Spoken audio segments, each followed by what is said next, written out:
Mormor. In Swedish, that means mother's mother.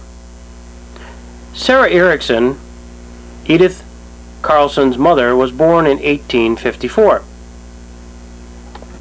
And she died in 1951.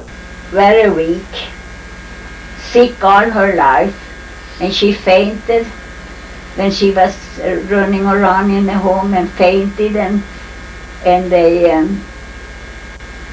my dad one time, he threw milk over her because there was no water in the house. So she wake up and she said, "What in the world are you doing, boy? Are you throwing the milk out?" So there is some, my dad has some stories about these things from his childhood, but 17, most of Mormor's children had immigrated to the United States, and as this article indicated, those children never expected to see their families again. Indeed, many of them never did.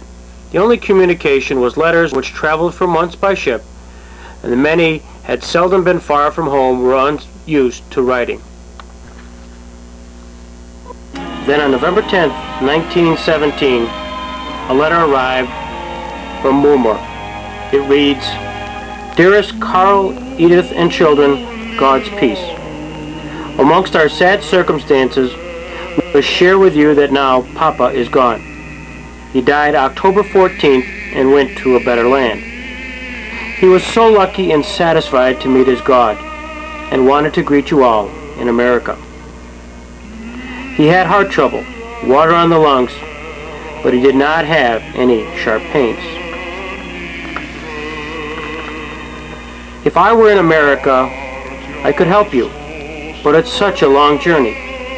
If only the war would come to an end, there would be some kind of peace. It is very difficult here at home. Everything is so terribly expensive, more than double before. Everything is on a ration card. One can't buy as one would like because the money doesn't have value. It is not a good time to sell right now. We would appreciate your thoughts.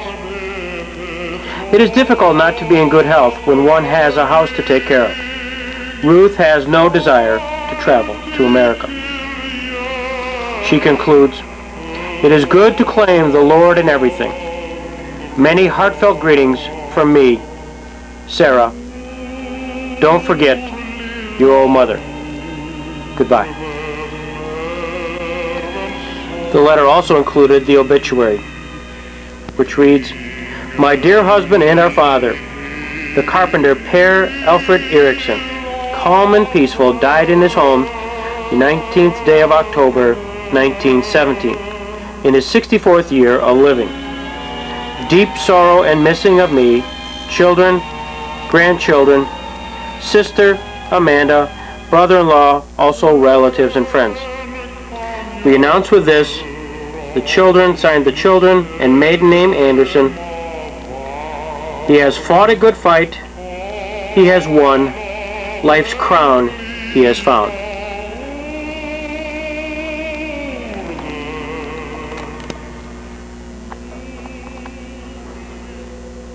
Mormor, Stein, Ruth, and Esther come from Sweden around 1919, just after Dad had been to Sweden to see his ailing mom. They lived on the second floor of Sampson Street. So I told you wrong, Gladys. I thought they lived on third, but they were on second floor. Okay. Where Sigrid and Eric lived there too. Yes, it was a crowded time until aunts got work, found an apartment, and furnished it on McKinley Street. I can remember Mormor was just 65 years old, as Morfar had died. They sold everything and come here. What an adjustment must have been for Mormor. She was always so happy and loving, and her hands were always busy, knitting, darning socks. I remember Mormor always lived with us, and she couldn't speak English. So we had to learn Swedish because that's the only thing she could speak. And when I think of Mormor, I think of her in the kitchen sink, because she was always washing dishes in the kitchen sink. She did the dishes for after every meal for all the kids. There was so many of us. And also she would get down on her hands and knees and clean the kitchen floor. And clean the kitchen floor, yeah. And then when she wasn't cleaning the kitchen floor and washing dishes, then she sat in her rocker up in her bedroom and read her Bible and sang. She'd sing. She always would rock back and forth and read her Bible and sing hymns.